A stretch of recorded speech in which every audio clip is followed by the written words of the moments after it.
देश के सीईओ रघु चौधरी साहब भी हैं। चौधरी साहब, आपका भी बहुत बहुत स्वागत है हमारे इस शो पर। एम्बेसडर बने हुए हैं तो सरकार तो कहती है साहब हम तो जी कर रहे हैं आपके लिए, इसके बावजूद क्या रह गया है जो करना बाकी है सर? जी, सबसे पहले नमस्कार आप सभी दर्शकों के लिए। आप जो मुद्दा उठा है बहुत बेहतरीन मुद्दा उठा है। अगर सरकार की तरफ से आपको ये पैंडेमिक के बाद आप जो बोला मोरल सपोर्ट जरूर मिला है। जो मेरा को पैनलिस्ट जो बात किया हुआ है, बहुत सारी चीजें इस पे फोकस नहीं किया सरकार ने। मोरल सपोर्ट जरूर है, जैसा प्रधानमंत्री जी मोदी जी खुद ही ब्रांड एम्बेसडर बना, बाहर जाके हर एक देश में जब जाते वो चलो इंडिया का नारा देते रहा।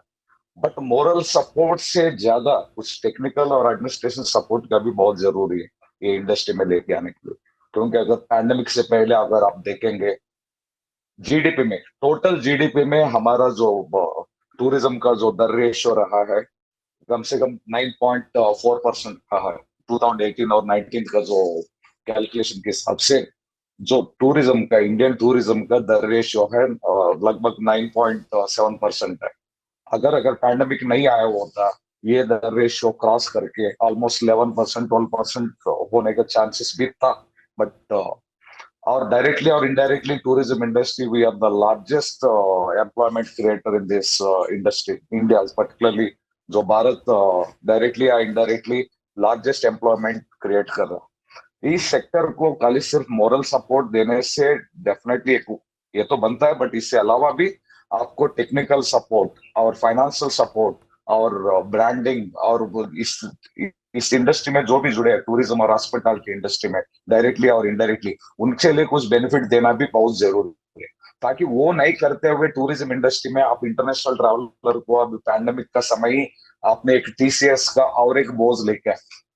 सो अगर आपके माध्यम से अगर हम सरकार से मांग करते हैं तो ये जो इंटरनेशनल ट्रैवलर के लिए बहुत बड़ा ये है कि 5% जो टीसीएस एडिशनल जीएसटी को छोड़ के तो एडिशनल 5% टीसीएस जो है, अगर हम मांग करते हैं कि तो इस चीज पे थोड़ा ध्यान दे। आप थोड़ा इस समय अगर घूमना चाहते हैं, 3 साल कोई लोग अभी ऑलराइट सर। घूम नहीं सका, और इसमें अगर आप ध्यान दिया तो बहुत बड़ा बेनिफिट रहेगा।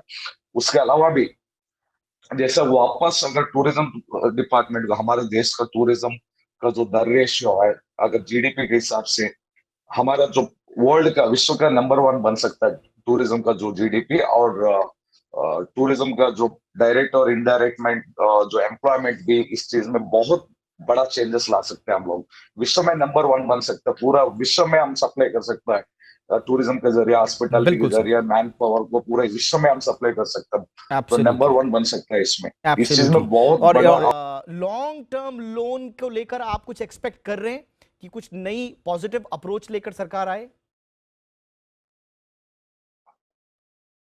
जी जरूर लाना चाहिए, क्योंकि अगर आप सबसे बड़ा हमारा टूरिज्म का जो जीडीपी में रेशो रहा है अभी तक, जो और आने वाला जो 10 साल में उसमें उभर के कम से कम 15 से नीचे नहीं रहेगा, ये हमारा अनुमान है डेफिनेटली। वो इंडिया में जो आने वाला टूरिज्म का जो रेशियो बढ़ेगा, उससे हम हमारा जो जीडीपी का टूरिज्म का रेशियो है कम से कम 15 से नीचे नहीं रहने वाला आने वाला 10 साल में। अगर इतना बड़ा इंडस्ट्री है, अगर 15% जीडीपी में आपका रेशियो रहेगा, और वर्ल्ड में, विश्व में सबसे ज्यादा आपको तो टूरिज्म डायरेक्टली और इनडायरेक्टली आपको मैन पावर जो दे रहा है, इस इंडस्ट्री को आपको एकदम मजबूत करना सरकार के पास बहुत बड़ा चुनौती भी है। और सरकार को ध्यान भी देना चाहिए, और खास करके जैसा प्रधानमंत्री जी नरेंद्र मोदी जी हमेशा कहते रहते हैं हर एक देश में जाके, तो चलो इंडिया नारा देते रहते हैं और टूरिज्म को बढ़ावा देने के लिए बातें करते रहते हैं। वो खुद ही ब्रांड एम्बेसडर रहा है प्रधानमंत्री। बट इनका नीचे जो डिपार्टमेंट में जो एडमिनिस्ट्रेशन का जो वो स्टेप्स वो नहीं रहा।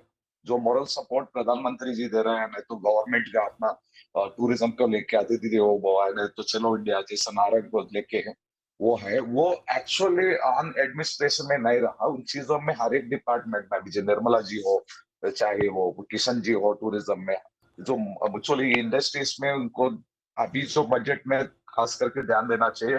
जनरली क्या होता है, आप सोचिए अगर 2022 में 18% बढ़ा के टूरिज्म का जो बजट में इनको 2400 करोड़ किया वो अभी।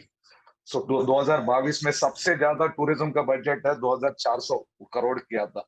आप उसके आप अनुमान लगा सकते हैं, अभी पिछले बजट क्या रहा होगा टूरिज्म में, कितना नेग्लेक्ट किया रहेगा टूरिज्म इंडस्ट्री को।